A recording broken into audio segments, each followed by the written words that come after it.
नमस्ते स्टूडेंट्स। इस सेशन में हम लोग बीए फर्स्ट ईयर के इकोनॉमिक्स माइनर पेपर भारत में कृषि विपणन एवं वित्त के पूरे सिलेबस को बहुत ही आसान तरीके से समझेंगे। देखिए, ये जो विषय है ना, ये बहुत ही दिलचस्प और ज़रूरी है क्योंकि ये सीधे सीधे हमारे देश की अर्थव्यवस्था की रीढ़ की हड्डी से जुड़ा हुआ है। तो चलिए एक एक करके हर यूनिट और उसके टॉपिक्स को समझते हैं ताकि आपकी तैयारी के लिए एक मजबूत बेस तैयार हो सके। अच्छा, तो इस पूरे सिलेबस को समझने के लिए ये हमारा एक तरह से रोड मैप है। हम सबसे पहले कोर्स की कुछ बेसिक बातें जानेंगे, फिर एक एक करके हर यूनिट में जाएंगे और हाँ, आखिर में ये भी देखेंगे कि इस पढ़ाई से भविष्य में करियर के कौन-कौन से रास्ते खुलते हैं। तो चलिए शुरू करते हैं। चलिए सबसे पहले इस कोर्स की जो मूल संरचना है, जो इसका बेसिक स्ट्रक्चर है, उसे समझ लेते हैं। ये जानना बहुत ज़रूरी है कि हम कौन सा पेपर पढ़ रहे हैं और इसका ढांचा क्या है। तो जैसा कि आप देख सकते हैं, ये बीए फर्स्ट ईयर के लिए अर्थशास्त्र यानी इकोनॉमिक्स का आपका माइनर 2 पेपर है और इस पेपर का टाइटल है भारत में कृषि विपणन एवं वित्त। ये विषय इसलिए इतना महत्वपूर्ण हो जाता है क्योंकि ये भारत की अर्थव्यवस्था की नींव यानी हमारे एग्रीकल्चर सेक्टर के बिजनेस और फाइनेंस वाले पहलुओं पर फोकस करता है। मतलब इसमें हम सिर्फ खेतीबाड़ी नहीं, बल्कि खेती से जुड़े पूरे अर्थशास्त्र को समझने वाले हैं। अब सवाल उठता है कि इस कोर्स को पढ़ने का मकसद क्या है। देखिए, इसका सबसे बड़ा फायदा ये है कि इसे पूरा करने के बाद आप सिर्फ थ्योरी नहीं बल्कि प्रैक्टिकल स्किल सीखेंगे। आप कृषि बाजार में क्या समस्याएं हैं उनका विश्लेषण कर पाएंगे, सरकार जो नीतियां बनाती है वो क्यों बनाती है ये समझ पाएंगे, और खास तौर पर मध्य प्रदेश के संदर्भ में ज़मीनी हकीकत क्या है ये भी जानेंगे। कुल मिलाकर ये कोर्स आपको अखबारों में आने वाली कृषि से जुड़ी खबरों और नीतियों को बेहतर ढंग से समझने की काबिलियत देगा। चलिए अब हम अपनी पहली इकाई यानी यूनिट 1 शुरू करते हैं।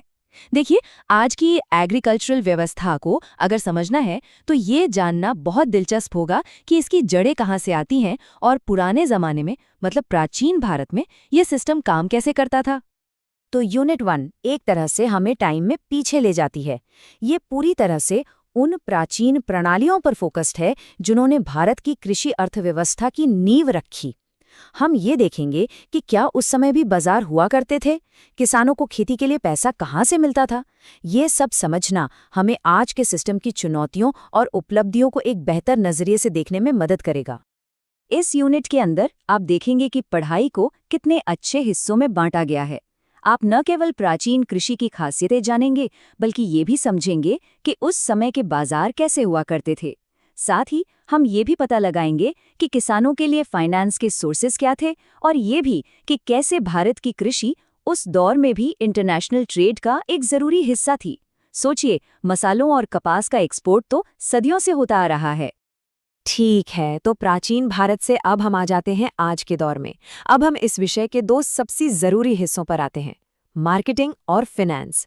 ये दोनों इकाइयां समझिए कि आज की कृषि व्यवस्था की रीढ़ की हड्डी हैं। तो सबसे पहले हम मार्केटिंग यानी विपणन को समझेंगे। यूनिट 2 पूरी तरह से एग्रीकल्चरल मार्केटिंग पर फोकस्ड है। अब अगर आसान शब्दों में कहूँ तो ये उस पूरी यात्रा के बारे में है जो एक फसल खेत से कटने के बाद हम सबके घर तक पहुँचने में तय करती है। हम इस पूरी प्रक्रिया को, इसमें आने वाली रुकावटों को और इसे बेहतर बनाने के तरीकों को अच्छे से समझेंगे। इस यूनिट में आप मार्केटिंग की परिभाषा से शुरुआत करके भारत में जो अलग अलग मार्केटिंग सिस्टम हैं उन्हें समझेंगे। हम इस फील्ड की सबसे बड़ी चुनौतियों जैसे कि बिचौलियों का रोल और स्टोरेज की कमी, इन सब पर भी चर्चा करेंगे। और आखिर में हम सहकारी विपणन यानी कोऑपरेटिव मार्केटिंग के बहुत ही ज़रूरी कॉन्सेप्ट को पढ़ेंगे। मतलब जब किसान मिलकर एक ग्रुप बना लेते हैं ताकि उन्हें अपनी फसल का बेहतर दाम मिल सके। सोचिए, अमूल इसी का तो एक बेहतरीन उदाहरण है। मार्केटिंग तो समझ ली, लेकिन ये सब बिना पैसे के कैसे होगा? तो यहीं पर आती है हमारी यूनिट 3। ये पूरी तरह से उस पैसे के बारे में है, उस फाइनेंस के बारे में है जो खेती को ताकत देता है, क्योंकि सही फाइनेंस के बिना खेती करना मुमकिन ही नहीं है। तो चलिए देखते हैं कि ये सिस्टम काम कैसे करता है। यूनिट 3 में हम पूरी तरह से फाइनेंस पर ध्यान देंगे। हम समझेंगे कि किसानों को बीज, खाद से लेकर ट्रैक्टर और मशीनों तक के लिए पैसों की ज़रूरत क्यों और कब पड़ती है। फिर हम इसके स्रोतों को देखेंगे। मतलब एक तरफ हैं वो साहूकारों जैसे पारंपरिक स्रोत और दूसरी तरफ हैं बैंकों और सहकारी समितियों जैसे आज के मॉडर्न संस्थागत स्रोत।